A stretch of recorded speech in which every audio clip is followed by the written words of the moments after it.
Hajar Dewantara. Ki Hajar Dewantara, KHD, membedakan kata pendidikan dan pengajaran dalam memahami arti dan tujuan pendidikan. Pengajaran adalah bagian dari pendidikan. Pengajaran merupakan proses pendidikan dalam memberi ilmu atau berfaedah untuk kecakapan hidup anak secara lahir dan batin. Sedangkan pendidikan memberikan tuntunan terhadap segala kekuatan kodrat yang dimiliki anak agar ia mampu mencapai keselamatan dan kebahagiaan yang setinggi-tingginya, baik sebagai seorang manusia maupun sebagai anggota masyarakat.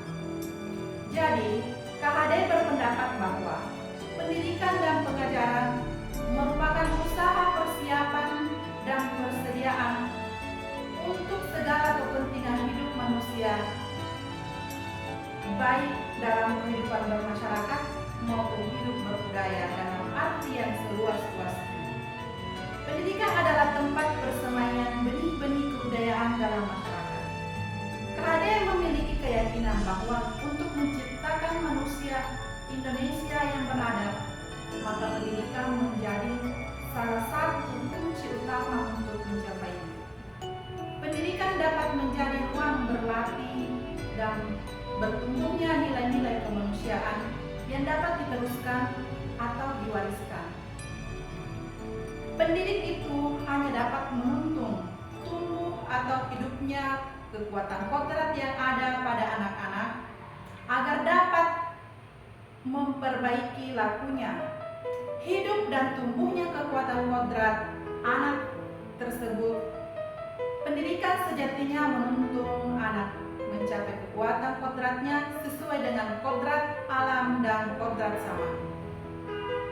Dalam proses menuntun anak diberi kebebasan, namun pendidikan sebagai pamong dalam memberi tuntunan dan arahan agar anak tidak kehilangan arah dan membahayakan dirinya. Seorang pamong dapat memberikan tuntunan agar anak dapat menemukan kemerdekaannya dalam belajar. Pendidikan sejatinya dapat mengantarkan murid untuk keselamatan dan kebahagiaan. Bagaimana guru tidak hanya mengajarkan materi pelajaran, tetapi mendorong murid untuk menemukan pemahaman bermakna yang relevan dengan kehidupannya. Sistem OMON bukan sekedar metode membimbing dan mendampingi murid belajar.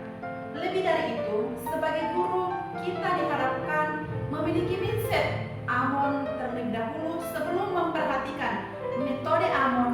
Bagaimana seorang guru menginternalisasikan sistem AMON dalam dirinya sebagai pendidik dan dapat meneruskannya dalam menuntun murid.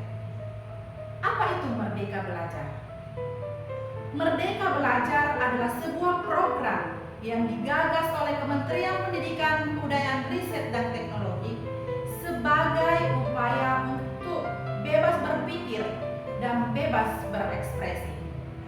Makna kemerdekaan belajar adalah sekolah, murid, dan guru memiliki kebebasan untuk berinovasi, belajar dengan mandiri dan kreatif dalam suasana bahagia dan menyenangkan. Dengan adanya program Merdeka Belajar ini, pemerintah berharap dapat menghadirkan pendidikan yang bermutu tinggi bagi semua murid Indonesia.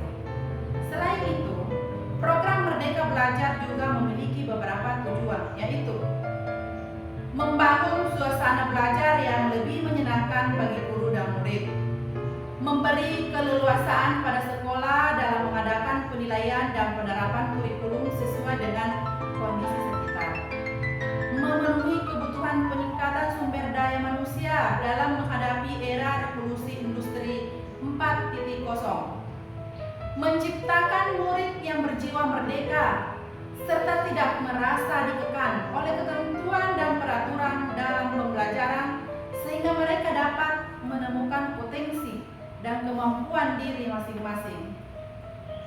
Mempercepat pencapaian tujuan pendidikan nasional. Dalam Merdeka Belajar, ada beberapa komponen yang berpengaruh terhadap keberhasilan pencapaian tujuan tersebut, yaitu 1.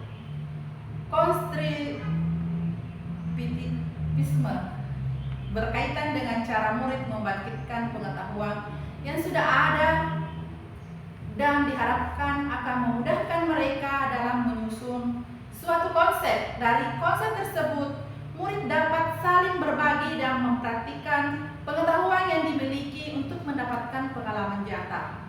2. Inquiry, artinya murid mencari dan menyelidiki sendiri pengetahuan yang ingin diketahuinya agar rasa penasarannya bisa terjawab. Komponen inquiry dalam Merdeka Belajar ini dapat membuat mereka berpikir lebih kritis dalam kegiatan belajar. Ketiga, bertanya. Dalam hal ini, murid dibiasakan untuk berani bertanya mengenai materi pelajaran, konsep, atau hal-hal yang tidak dipahaminya. Keempat, learning community. Membelajarkan murid tidak hanya bekerja secara individu saja, tapi juga bekerja sama dengan orang lain sehingga bisa saling bertukar ide dan pengalaman. Kelima, modeling. Artinya, ada contoh atau model yang bisa diikuti murid saat mengerjakan sesuatu seperti hasil karya seni, narasumber, dan lainnya. Guru bisa menjadi modeling untuk murid-muridnya. Tetapi guru bukan sebagai satu-satunya model. Murid bisa mencari model selain gurunya. Dalam hal ini, guru bertindak sebagai fasilitator. 6. Refleksi. Bertujuan untuk membuat murid merefleksikan atau merenungkan apa saja yang sudah dipelajari. Hasil renungan ini bisa dituangkan dalam bentuk pernyataan langsung, catatan selama mengikuti kegiatan, kesan dan saran pembelajaran, dan sebagainya. 7. Authentic assessment.